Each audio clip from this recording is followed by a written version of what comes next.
Biscuit খেয়েছিস? উঠবি না। বিস্কুট খেয়েছিস?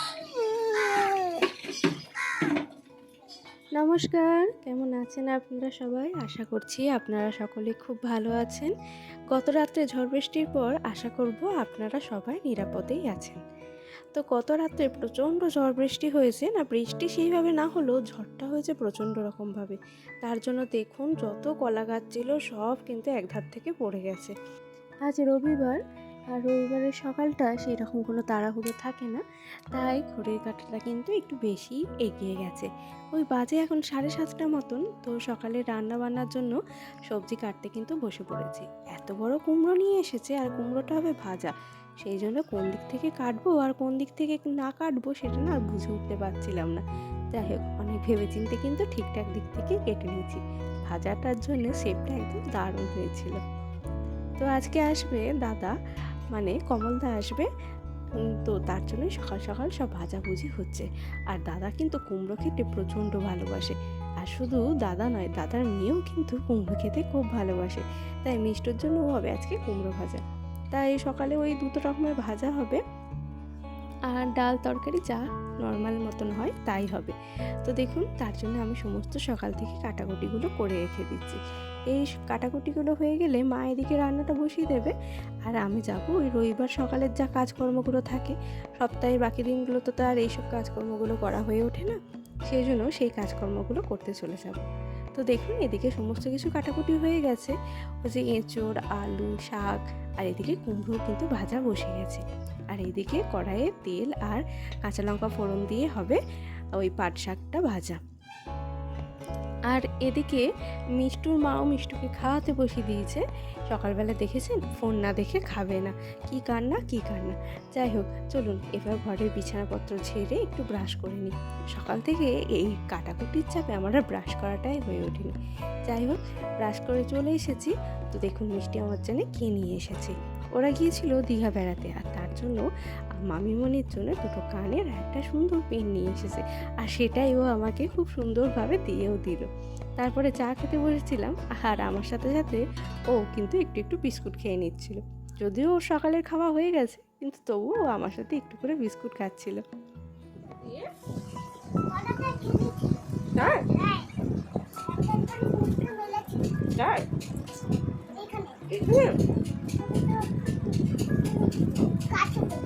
হ্যাঁ, কাকে বসেছিল আবার?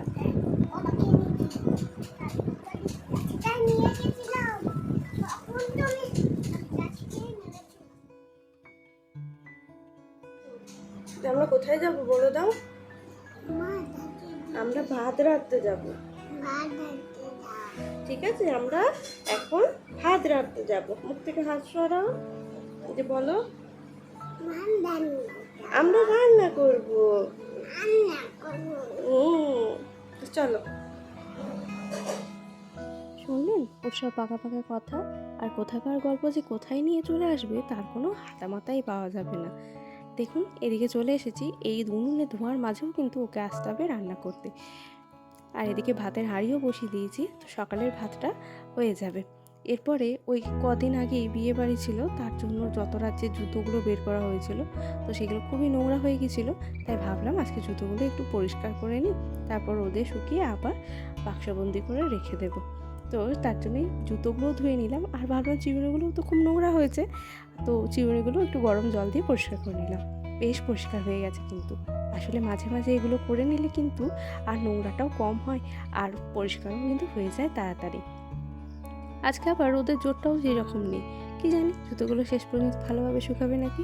তো চলুন যা একবার রান্নাঘরের দিক থেকে ঘুরে আসি। দেখুন, এদিকে ভাজাভুজি সব হয়ে গেছে, ডাল হয়ে গেছে, আর এদিকে শাক ভাজা হয়ে গেছে, আর তার সাথে সাথে মিষ্টির খাবারটাও কিন্তু হয়ে গেছে। আর এই যে এদিকে হবে মাছের ঝোল হবে, আর এই দেখুন এখানে হচ্ছে এঁচোড়ের তরকারি। আর তার সাথে সাথে মৌরলা মাছ আনা হয়েছে, এই মৌরলা মাছটাও কিন্তু ঝাল করা হবে। তো এদিকে মাকে আমি কাটাকুটি আর বাটাবাটিগুলো করে দিয়েছিলাম, আর মা এদিকে রান্নাটা করে নিয়েছে। এরপরে আমি স্নান করে নিয়েছি একবারে। এখন বাজে ওই 10টা মতন, স্নান করে নিয়েছি। স্নান করে আগে পুজোটা দিয়ে নেব, তাহলেই কিন্তু একটা বড় কাজ হয়ে থাকবে। নইলে ওই রবিবারের দিন স্নান করতে করতে বেলা প্রায় 2টো হয়েই যায়, আর তারপরে ঠাকুর দিতে হয়, তো সেটা না ঠিক ভালোও লাগে না। তাই সকাল সকাল স্নান করে আগে পুজোটা করে নেব, তারপরে আবার খাওয়া দাওয়া রান্নাবান্নার দিকে চলে আসবো। আর এই যে প্রচণ্ড গরম পড়েছে, নিজের একটু যত্ন না নিলেও কিন্তু একদমই হয় না। তাই ওই আয়োডের যে টোনারটা আছে সেটা একটু ইউজ করে নিলাম, কারণ এটাতে মুখটা একটু ঠান্ডাও থাকে, আর নইলে এই রোদের মধ্যে না প্রচণ্ড ঘামাচি বেরিয়ে যায়। তাই নিজের যত্নটাও কিন্তু সব কাজের মাঝেই একটু নিতে হয়। দেখুন তো কেমন লাগছে। চলুন এবার যাই পুজোটা করে নিই। আর এখন গাছে এত ফুল ফুটছে, শীতকালে তো ধরুন এত ফুল আর ফোটে না, ওই চারিদিকে গাঁদা ফুলটাই সচরাচর পাওয়া যায়। আর এই গ্রীষ্মকালে এই যে এই সময় স্থলপদ্মটা হচ্ছে কিন্তু প্রচুর পরিমাণে। স্থলপদ্ম গাছটা এই 2 বছর মতন বয়স আর প্রচুর ফুল দিচ্ছে।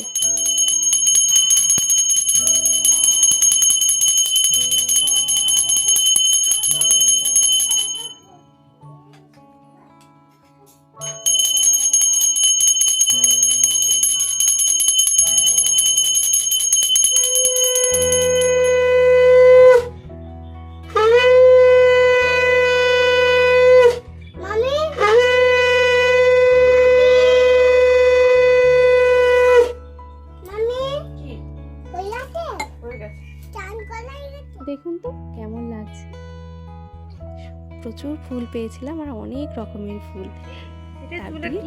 সুন্দর করে সাজিয়ে দিয়েছি। বয়স তো 60। কই দেখি। আরে এদিকটা বাড়াবো, ওই জন্য এদিকটা কাটতে বারণ করছি। আগে একবারে ভদ্র ছাড় দেবো।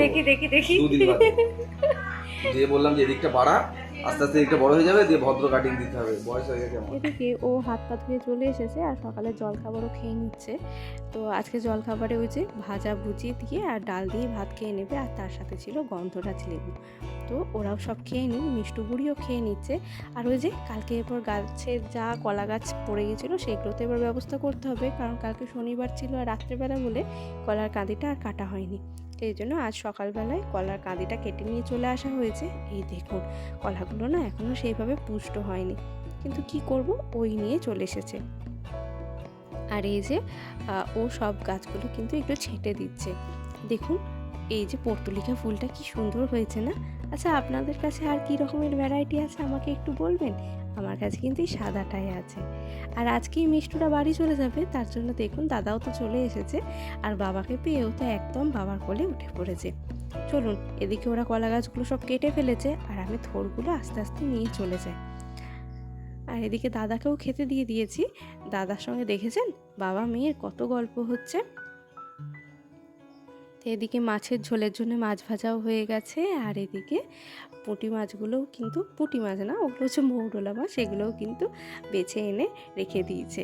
আর আমি এদিকে জলটা ভরে নিচ্ছি, কারেন্টের তো বিশ্বাস নেই, ওয়েদারটাও তো খুব একটা ভালো না, কখন ঝড় বৃষ্টি নেমে যাবে, তার জন্য জলটা আগে ভরেই নিচ্ছি। আগেকার দিনে ওই বাড়িতে জ্বালা থাকতো, জ্বালা বা কুঁজো, সেখানেই কিন্তু জল ভরে রাখা হতো, ওই মাটির জিনিসে থাকতো, জলটাও হতো খুব ঠান্ডা।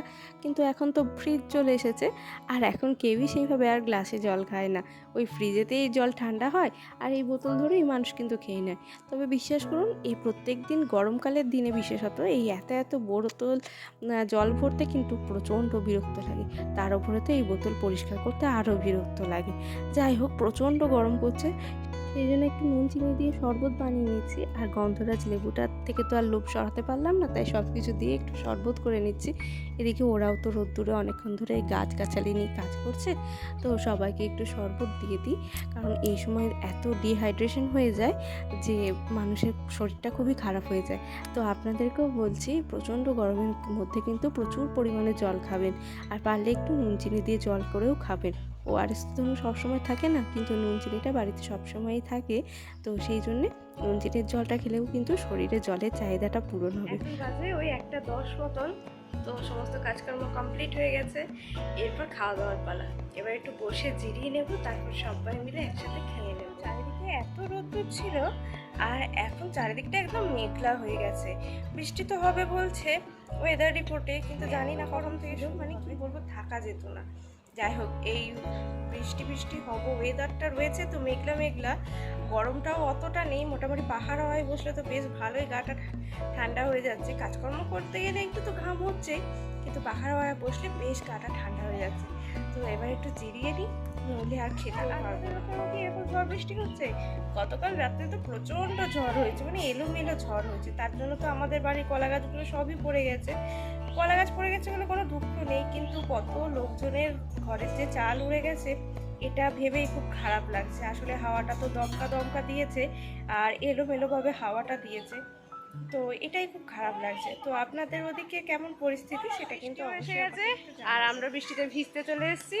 আর ওই যে গাছতলায় দাঁড়িয়ে দাঁড়িয়ে ফোন ঘাটছে। কি খাচ্ছিস? এটা খাচ্ছ কি দেখি? এটা আলু ভাজা, কেমন খেতে?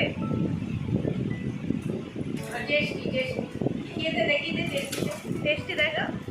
বাহ! চলুন এবার যাই একটু ঘরের দিকে, আর ভিজে কাজ নেই। মিষ্টু বুড়িও এদিকে দুপুরের খাওয়া নিয়ে বসে পড়েছে, আর এদিকে আমিও সবার জল আসনটা করে নিয়েছি, আর মা এদিকে সবার ভাত কিন্তু বেড়ে ফেলেছে। আজকে কিন্তু সবাই মিলে একসঙ্গে খাবো, কারণ অন্য দিনগুলো তো আর সবাই মিলে একসঙ্গে খাওয়া হয় না। তো এই রবিবারটায় আজকে সবাই মিলে একসাথে খেতে বসে পড়বো। এই রবিবারের দিনে প্রত্যেকে একসঙ্গে খেতে বসলে কি ভালো লাগে, তাই না? তো চলুন খাওয়া দাওয়াটা কমপ্লিট করে নিই। দেখতে দেখতে বিকেল হয়ে গেল, আর দেখুন বাড়ি যাওয়ার আনন্দে ছোটাছুটি করছে। আর এদিকে টোটোও এসে গেছে, আর সব বাইকে এক ধার থেকে টাটা দিতে শুরু করেছে। তো যাই হোক, ওরা আজকে চলে যাচ্ছে। এই মিষ্টুর জন্য ঘরটা কিন্তু একদম ভরা ভরা ছিল। যাই, ও চলে গেলে ঘরটা কিন্তু আবার সেই ফাঁকা হয়ে যাবে। আসলে সারাটা দিন ধরেই তো একদম দাপিয়ে রাখতো, তাই একটুও কিন্তু ফাঁকা ফাঁকা লাগতো না। ওর পিছন ধরেই কিন্তু সারাটা দিন কেটে যেত। যাই হোক, ও সবাইকে টাটাও দিয়ে দিয়েছে। তাহলে আজকের মতো ব্লগটা এখানেই শেষ করছি। সবাই ভালো থাকবেন, সুস্থ থাকবেন, আর আমার ব্লগটা কেমন লাগছে অবশ্যই জানাবেন। আর হ্যাঁ, এই প্রচণ্ড গরমে সবাই কিন্তু খুব সাবধানে থাকবেন, আর প্রচুর পরিমাণে জল খাবেন, পারলে একটু নুন চিনির জলও খাবেন। তো আজকের মতন টাটা।